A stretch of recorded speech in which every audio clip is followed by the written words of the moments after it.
நீங்கள் கேட்டுக்கொண்டிருப்பது நுட்பம் கவிதை இணைய இதழின் நுட்பம் பாட்காஸ்ட். கவிதைகள் கவிதைக்காரன் இளங்கோ.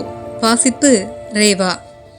கவிதையின் தலைப்பு முன்பொரு வேட்டை இருந்தது. கவிதையை எழுதியவர் கவிஞர் கவிதைக்காரன் இளங்கோ. இதற்கு மேல் என்ன செய்வது?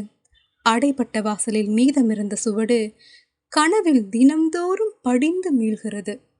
வேறெப்போதோ மீளாமல் விடை பெற்ற பொழுதின் கண்ணில் துளைத்து போகிறதொரு பகல்.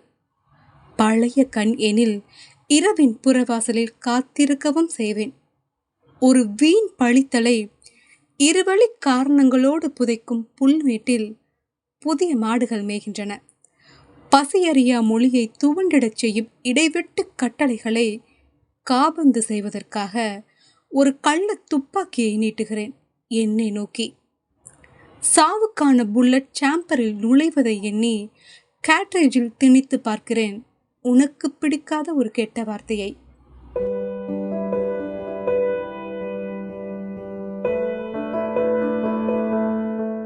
கவிதையின் தலைப்பு என்னிடத்திலிருந்த என்னை திருப்பி அழைத்துக் கொள்வேன். என் மீதான அக்கறையை உன்னிடம் பேரம் பேச மந்தையோடு உழன்று திரியவும் திட்டமிருந்தது. அது ஒரு சுற்று வழி என முடிவான பிறகும் ஏகாந்த பொழுதுகளின் மன மேய்ச்சலில் துவண்டு கிடந்தேன் பகலிரவாக.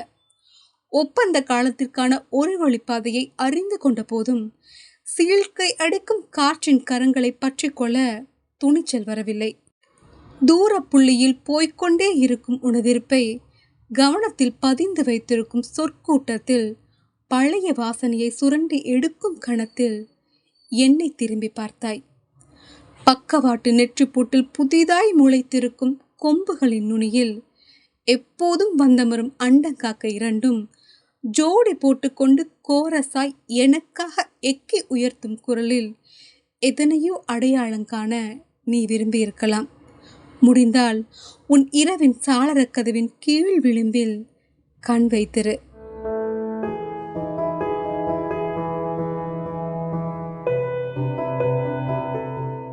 கவிதையின் தலைப்பு பழைய படிகள் இப்போதும் உள்ளன. இடம்பெயரும் போதே கவிதைகளை கைவிட்டுவிடும் யோசனை இருந்தது. புதிய வெளிச்சம் பரவாமல் போக்கு காட்டும் மேஜையின் மேற்பரப்பில் எழுதாத பேனா கிடத்தப்பட்டிருப்பதை குறித்து உனக்கேதும் அபிப்பிராயம் இருக்கிறதா? எனில் ஒரு டெக்ஸ்ட் மெசேஜ் அனுப்பு. மொழிபெயர்த்து பத்திரப்படுத்திக் கொள்கிறேன். அதை விடுத்து பழைய காலிங் பெல்லின் முன்னே மௌனம் சாதித்து நிற்காதே. அங்கு இப்போது நாம் இல்லை.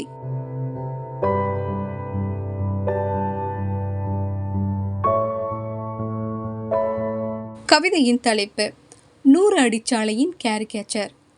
கிழித்து போடப்பட்ட 21 கவிதைகளையும் ஜன்னல் காற்று அள்ளி கொண்டு போயிற்று. துண்டுபட்ட சொற்கள் எங்கெங்கோ அலைக்கழிந்து பொருந்தாத பால்கனிகளின் சன்செட்களில் பொருந்தி கொண்டன. அர்த்தங்களை கொள்ளாஜாக்கி கலந்து பிரிந்து முரண்பட்டு விட்ட எமோஷனல்களினால் தொந்தரவுக்குள்ளாகி போன இரவின் நடுமண்டையில் காலம் வெடிக்கிறது. சிறு கண்ணாடி கோப்பைக்குள் அழுங்கும் மதுவின் நிறத்தில் பிரதிபலிக்கும் எனது முகத்தின் கேலி சித்திரம் வீங்கி வெடித்து கொண்டே இருக்கிறது. இடைவிடாமல் நுரைக்கும் குமிழ்களாய் மீண்டும் பின்னோக்கி விரையும் யோசனையின் பிடரியில் வியர்த்த பெருகும் காதல் உணர்வை வெறுப்புடன் சுண்டி விடுகிறேன். அது பட்டாணி வடிவில் திரண்டு படிக்கட்டுகளில் உருண்டோடுகிறது.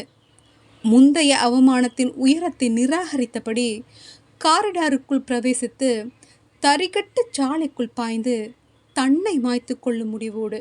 ஆனால் சாலையை கடந்த ஒரு காரின் டயரில் மோதிய போது அது ஒரு தனி சொல்லாக மட்டும் எஞ்சி கடந்தது. அம்போவென பிரயோஜனமற்று.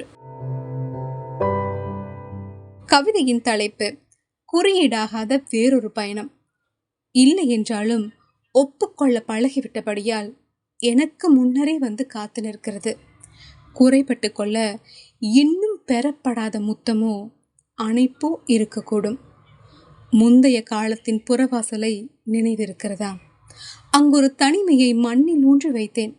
அதன் உச்சி கிளையில் சற்று முன் உட்கார்ந்திருந்த உணர்வை கண் கசக்கி தீர்த்து விட்டேன். சொல், அடுத்து என்ன செய்யலாம்?